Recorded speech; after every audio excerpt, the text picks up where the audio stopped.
안녕하세요. 환경톡톡톡 알기 쉬운 환경 이야기 시간입니다.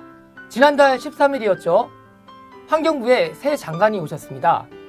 바로 옆에 계신 조명래 환경부 장관이십니다. 오늘은 장관님을 모시고 환경 전반에 대한 정책적 얘기를 나눠보겠습니다. 안녕하세요, 장관님. 네, 안녕하세요. 네. 요즘 이제 세종이 이제 스마트 시티로 시범 도시로 이제 선정되기도 했고, 네. 이 친환경적인 어떤 도시에 대한 이제 남다른 식견이 있으실 것 같은데, 이런 스마트 시티, 스마트 물 관리 이거 어떻게 연계해 나가실 생각이신가요?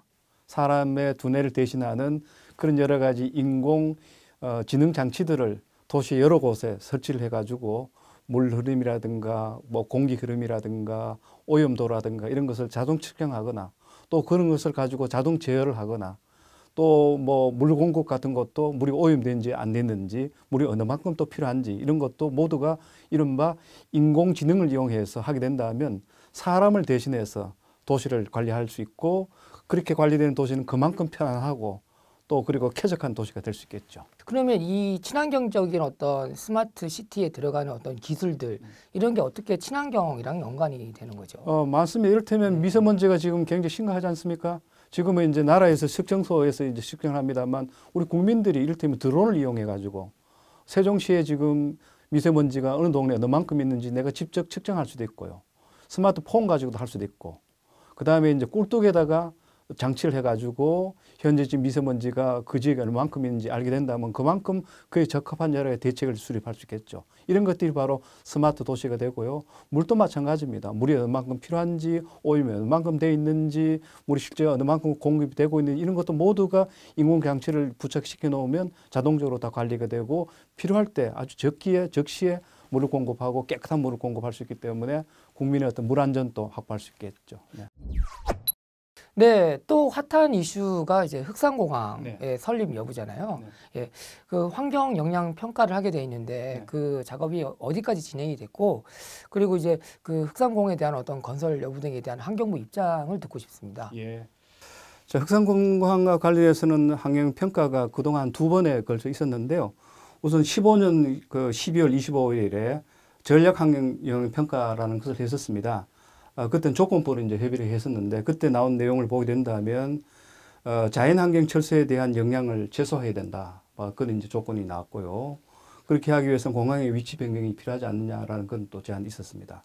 그 다음에 조류 충돌이 이제 예상되기 때문에 거기에 대한 예방책이 필요하고 그 주변에 좋은 식생 환경이 있습니다. 따라서 식생 환경 보존에 대한 대책이 있어야 되고 그 공항 건설하기 위해서는 해안 매립은 가능하다면 최소화해야 된다. 이런 그 방안도 이제 제안을 했고요. 마지막으로 이 공원에다가 공항을 만들려고 한다면 공원위원회 심의를 받아야 된다라는 그런 단서를 단 협의 결과를 이렇게 제출을 했고요. 그 다음에 2016년 8월 26일 날 환경영향 평가 초안에 대한 또 협의를 했었는데 그때 나온 결과를 보게 된다면 철새 그 대체 서식지를 조성해야 된다라는 그런 또 조건이 나왔고 그 다음에 자연해안에 대해서는 보존을 해야 된다. 이렇게 또 제안을 했고, 특히 이제 이 조류가 날아가다 보면 그 항공기와 이제 충돌을 할 수 있습니다. 여기에 대한 또 대책도 필요하다. 이렇게 의견을 줬는데요. 버드 스트라이크라고 하죠. 그렇죠. 이런 것을 다 감안해서 우리 환경부에서는 그 공원위원회 심의 결과를 바탕으로 하고, 그 다음에 이제 환경평가 결과를 우리가 다 반영해서 그 다음 단계 가서 과연 여기다가 공항을 설치하는 것이 옳은지 안 옳은지를 환경부가 최종적으로 판단하게 됩니다. 네. 요즘 이제 국민들이 관심이 많은 분야가 그 수소차, 전기차 같은 그런 친환경차 분야잖아요. 그렇죠. 네. 충전소 같은 이제 인프라 구축도 되게 중요한 걸로 알고 있는데요. 향후 이제 인프라 확대에 대한 어떤 계획들을 좀 듣고 싶습니다. 일단은 수소차 보급을 위해서는 그 지원금이 좀 많이 이제 주어져야 되고요.